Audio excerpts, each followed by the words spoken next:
Let's go! A lot of things that impacted me to come to the University of Georgia. So I would say the culture that Coach Kirby Smart and the coaching staff has established. Today we're dishing out the harsh truth about Zachariah Branch and one very bizarre thing about this opening play. So stick with us. Let's go. So we get to his first target from this Michigan game. I do give Branch a lot of credit. This was his best game against the absolute best competition. Michigan's secondary was so daggum good, and you really see some good football IQ. I don't know if this was actually built in or not, but the blitzer comes from the second level, from that nickel. You stop and replace him, make yourself a big target. Good catch right here. And a little bit later, we're going to talk about Branch's after the catch ability that I think might be a little overvalued. One thing I love about his game, though, like you just saw a minute ago, is I do believe his football IQ is really, really, really good. So, you take a look at this release right here. He goes underneath the overhang. One thing I really like about that is, let's just say on this rollout here to the right side, this guy is just firing off right into here. Or if he sees a rollout, he then just ejects himself into the play. Major pause right there. By going in front of him, it slows down his path to going after Miller Moss here. So that's one thing I really do like. The second thing is, as a defender, if he crosses your face going here, the last thing you probably think is that he's running a little corner route right here, but that is exactly what he is doing. And obviously, his speed versus a linebacker, this should be a W every single time. And the guy that he cross-face initially is the one who's chasing him. So we really need to see Branch separate right here and make this difficult catch. Bang! He makes it. Really, really, really good stuff, and you get a nice explosive gain. So this will be a play that Georgia fans will love because you do a lot of this type of action. So that play you just saw was a flood concept where, obviously there. This is essentially the same thing, but on this floodish concept, you have the vertical here, and you're trying to hit Branch after it looks like he is blocking up the sideline here, and Branch does a good job selling like he's blocking and then releasing. Georgia does a lot of this more so with their tight ends. One thing I wish he could have done a better job of is getting off this engagement right here from 10. Obviously, he's given up some size right here. 10 is starting to feel Branch release, and he's able to stick with them a little bit longer than you'll like. Obviously, Georgia, when they're in this spot, their receivers do a good job swiping down these arms and releasing a bit sooner. So you can see Miller Moss waits until the very last second until Branch is out of this. He thought that Branch was going to be going more so this way. He goes more so vertically because he's smaller. It's such a small target, and it's an overthrow. We get some play extension here. Gunnar Stockton will have some of this in his game. Guess what? Michigan brings a blitz. Somebody is untouched coming off the edge. Miller Moss, for once in his life, shows some athleticism. And now in the scramble drill, Zachariah Branch needs to help his quarterback out, and that is exactly what he does. Look at this ball location from Miller Moss. It is indeed really good. And Branch, obviously on a little shallow, and it wasn't a drag, but in a drag-ish type of situation, is able to make something after the catch. Now, Michigan's obviously got some dudes. They were one of the better secondaries in college football last year, or definitely one of the more talented ones. Branch, after the catch, to me, is fine. And this is where I think Georgia's going to use him most. Now, I want to shout out all of Bulldog Nation. You guys blew up our Gunnar Stockton film study, and you saw when Stockton played Texas, all Mike Bobo essentially did was run quick screens to the receivers, and Zachariah Branch, that's where he feasts, right? Quick screens. He destroyed my LSU Tigers on quick screens. This one does get batted down. The level of difficulty on this catch is unreal. Like, it really, really, really is some special stuff. And this is something that's not discussed enough, more so in these outdoor stadiums. The shadow can be very tough to deal with. Now, I do think it's harder vice versa than in this situation, from a QB who's in the shadow throwing into a receiver who's into the sun. We talked about that in my Michael Van Buren film study. But even then, this is tough, right? So this ball is coming from the sun right on the shadow line, and Miller Moss is throwing with a ton of anticipation. This is really good quarterbacking, by the way. So while this is good quarterbacking, this is a difficult catch for Branch to get around this defender and then quickly look for the football coming out of Moss's hands. It is slightly behind him, and he has to slide down and make that grab. So I'm trying to put a finger on Zachariah Branch as a blocker. You guys let me know if you think this is holding. But, man, honestly, like, this is some pretty ridiculous power to get 10 to the ground, even if you do think that's holding. Man, that's some good stuff. So part of being a receiver is being the vertical clear-out guy, and Branch oftentimes is that because of his speed. You can see on this vertical, he actually draws this corner to him, and Miller Moss is able to get an open receiver here on the sideline for a really nice pickup. Okay, this is good on very, very, very good, all right? Will Johnson was arguably the best corner in college football over the past couple of seasons. Obviously, he fell in the draft because of injury-related concerns. He's playing very soft coverage. Let's just be honest about this. But he is also a corner that loves to gamble, all right? So he's not one to play on his heels all that much, but he respects the speed of Branch. So guess what? He stops on a dime, and look at that separation. Now, more so, it was the technique that Will was playing. It was a little soft and lackadaisical. All right, so let's do another blocking rep. There wasn't really a whole lot of corner on the line of scrimmage, you block him type of situations here. But, man, you could see him getting relatively physical, also a little grabby on the safety. So, not the best, but at least willing. So this is who he's going to be. Once again, another quick screen. If you guys want, I could break down the LSU game as well, where he actually popped off a few of these. This is more so a really good play by 10, dominating the block right here. And there's really not a whole lot Branch could do. But now we get to this 3rd and 3 rep. And wide receiver coaches, feel free to correct me on this. The corner like Will Johnson, he's probably one of the few corners that is ever making this play, because Will Johnson is Mr. Kenny Loggins, a riverboat gambler. So obviously, in most cases, the vertical is going to hold this corner, not Will Johnson. You could see that Zachariah Branch thinks he's wide open, and he is thinking that the corner is going to be running with this vertical.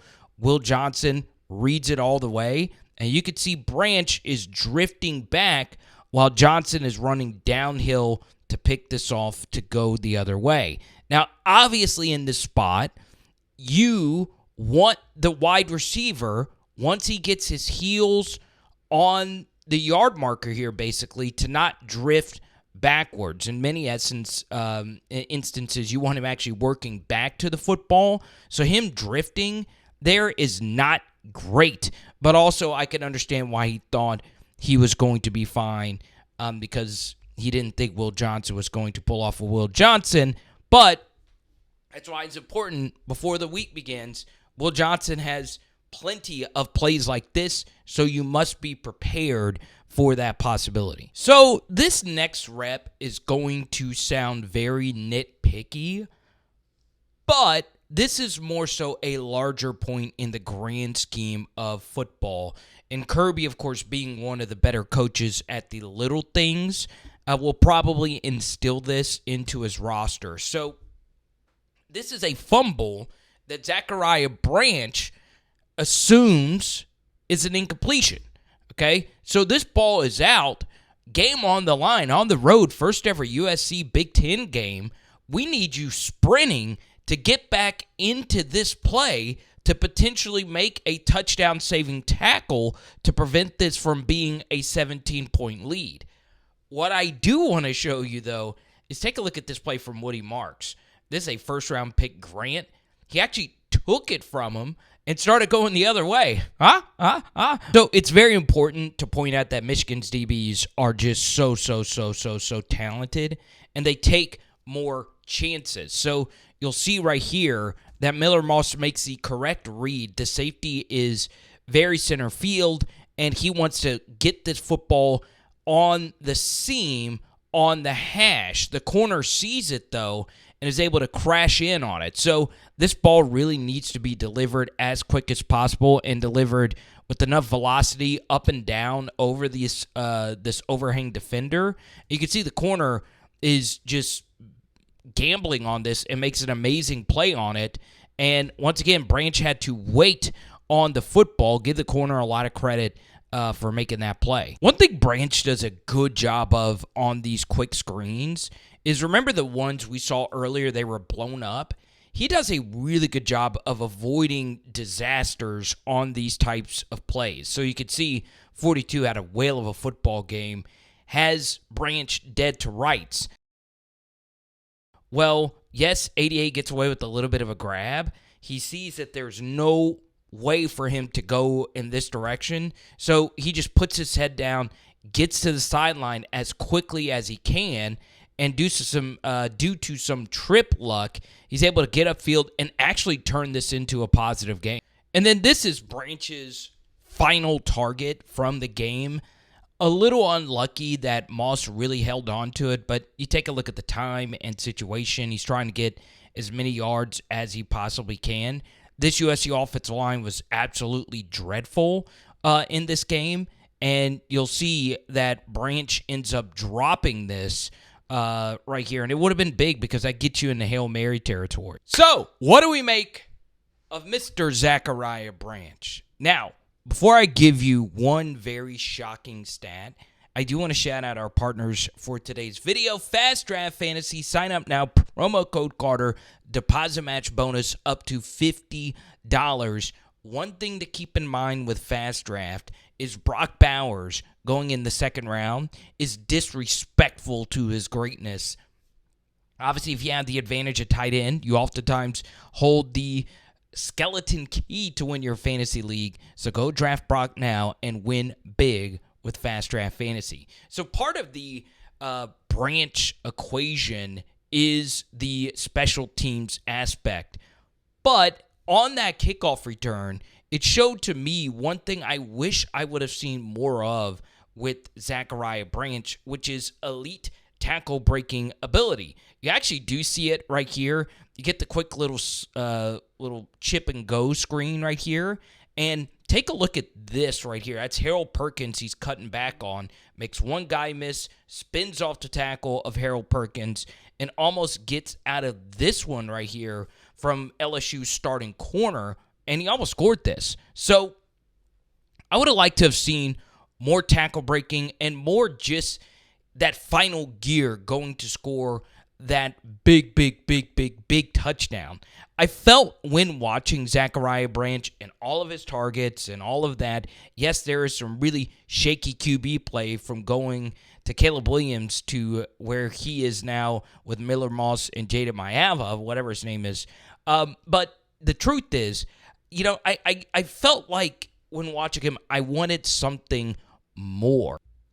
And that's what makes it weird, because Zachariah Branch was the most targeted USC Trojan, but not by much. And I think this is part of the reason why he transferred, was because USC had a weird logjam at receiver. There was like 4 or 5 guys that had almost the same amount of snaps, same amount of targets. It was weird to define these roles while you had a weird QB and offensive line situation. So I do wonder, Zachariah Branch here with Georgia, there's probably going to be a rotation at receiver as well. Is he going to accept that role? I think by most accounts, Branch was a team-first player. Whatever they want me to do to help the team be better overall, I'm going to attack that to the fullest and the best of my ability. So will we actually see that going into next year? But hopefully you don't have to worry about it, because, look, this is his prime year 3 season. Now, the interesting fact to go along with everything that we said, was the very first play of the game. Rarely is your most targeted receiver on the bench for the opening series, but that was the case for Zachariah Branch versus Michigan, and that was his best game. His second best game was against Washington.